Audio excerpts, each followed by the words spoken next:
Let's talk about value ranges, how to think about them, how to connect them to the types of companies that we are considering investing in, and basically how to use them in our intrinsic value investing process. Hi, my name is Gary Mishuras. I'm the managing partner and chief investment officer of Silver Ring Value Partners. I also teach the value investing seminar at the FW Olin Graduate School of Business. So I've been thinking recently about value ranges, and I think part of it is, I've over time evolved as an investor, hopefully for the better. You never know, maybe worse in some ways, but I'm hoping it's for the better. And I think that as my journey as a value investor has continued, I've gotten to have a deeper understanding of value ranges. And so I think, if you were to trace a typical value investor, when they start, they think, they probably don't even think in value ranges. They just think, oh, well, there's a value, it's 100, and my goal is to buy something for 60, or something like that, like the classical Ben Graham approach. And that's not to say Ben Graham doesn't think in ranges or anything like that, but I think people kind of think of a point estimate because we humans are not very good at probabilities or probability distributions. We like to think in concrete, specific terms. So, okay, company is worth $100 or $100 million, or whatever, right? And then I think people get to the point where they think in the range, and the range has, it's a confidence interval, right? There's a worst case, there's a best case, and those two endpoints determine, kind of the two kind of ends of the interval, and then probably there is a base case or the most likely case into the middle somewhere, right? And I think people kind of think about that in two dimensions, or maybe if they think about it in two dimensions, they kind of picture a bell curve, right? And maybe there is a 90% confidence interval, using a bell curve, and you kind of think of the base case of being kind of between the best and the worst, and that makes sense. That makes sense for a number of businesses. But what I want to talk about in this video is that that's not the only value range that you can have, right? You don't have to have a very symmetrical value range. And I think that you might have a range that has a fat tail in either direction. So let's think about a business which has a fat right tail. What do I mean by that?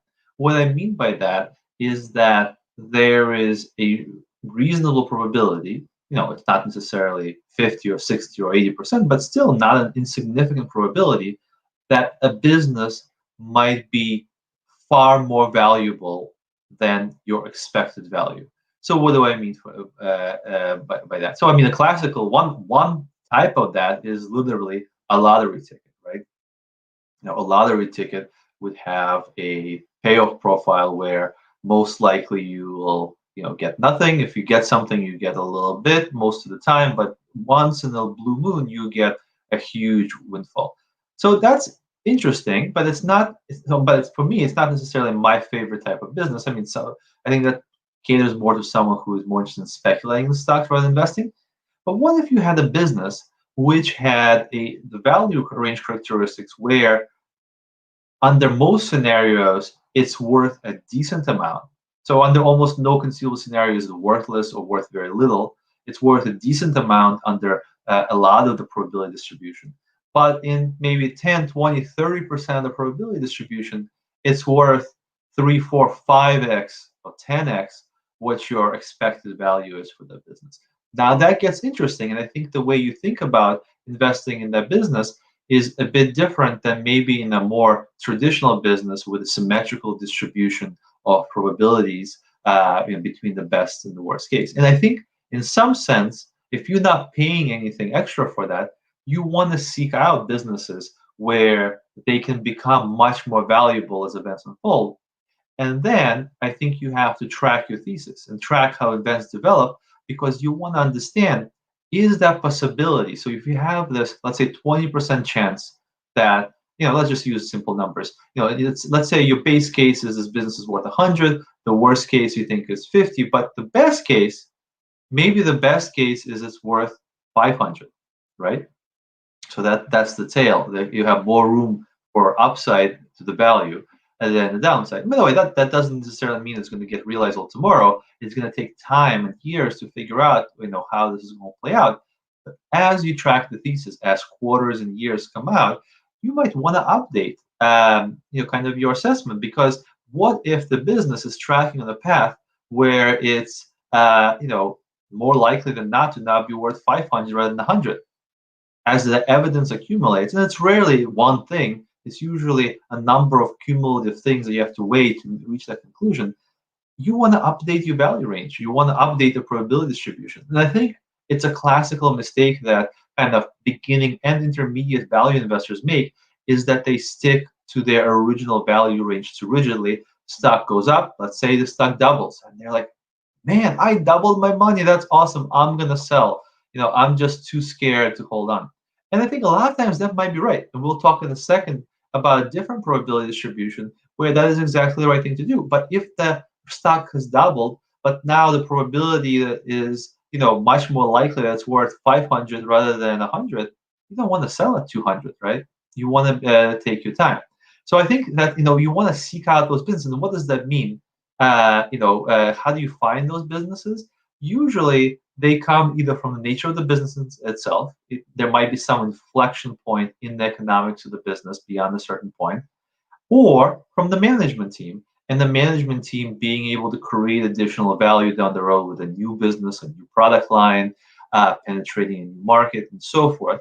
And initially, when that hasn't happened yet, you might not give a lot of weight to that probability. But when that evidence starts to occur that it is happening, and now it's much more likely, you need to be mindful of that. And by the way, it's nice to seek out businesses where not too much terrible can happen to them, but a few good things that are not completely unlikely might make them worth a lot more. So that's one type of probability distribution that's not usually thought of by people in terms of the value investing community. Another probability distribution is, or at least aspect of one, is how narrow or wide is that range, right? So so you take some businesses, you really have no idea what the value range is. So you might say, well, somewhere between 0 and $200 a share. Well, gee, yeah, that's useful, right? It's not. But there are other businesses which are pretty predictable, where the range is very narrow, and maybe the range might be. And by the way, by narrow, I don't mean that it's between $8 and $12 with a base case of 10. There's almost no business like that. And if you think you're that good at estimating business value, you're either like the best investor out there, or you're fooling yourself, and I'll let you decide which one it is. But I think that there are businesses where maybe you can say, hey, this is worth between $10 and $30 with a base case of 20, and I have a lot of conviction that it's not worth less than 10 under almost any conceivable circumstance. And we say almost because, obviously things can happen in the 0.01% probability that maybe it is worth less, right? But we're talking about the vast majority of the time. Let's say 95% of the time, it's not worth less than 10. Well, that's very valuable, because for that kind of a narrow range of business, I think you have a very hard certainty about the downside, and you might be okay demanding a slightly smaller discount to that base case value. So for a business like that, it's certainly reasonable to say, well, I might buy it at $15 if I think it's worth 20. So that's 75% of base case value, because there's just not that much I can lose. And by the way, probability of the business being worth 20 is not that high to begin with. It's kind of the worst case, right? So that starts to be in that tail, in the left tail of probability distribution. On the other hand, for a business that maybe has a 5 to 50, range of values, right, with a base case of, say, $30 or something like that, you don't want to buy it at 3/4 of that 30. You don't want to buy it at 22.50 when the worst case is 5, because you can lose a ton of money. That's not a good plan, right? So I think that for tighter value ranges, and that tightness comes from the business characteristic itself. It comes from a business being predictable, by it being resilient to adverse change, right? And that's where you have to think. And then you might ask, well, how do we know if it's resilient to adverse change? Well, that's the skill, that's the art, right? There is the science and the math and all these numbers, and that's fine. We can put that to one side. But the other part of it is deeply thinking about the nature of the business. And what I'm trying to tell you in this video is that you have to link the nature of the business and the management team combined, and the balance sheet, those three things, to what does that mean in terms of kind of a picture of the likely range and distribution of probabilities of intrinsic values of that business. And then you obviously have to monitor the situation, update that as reality unfolds.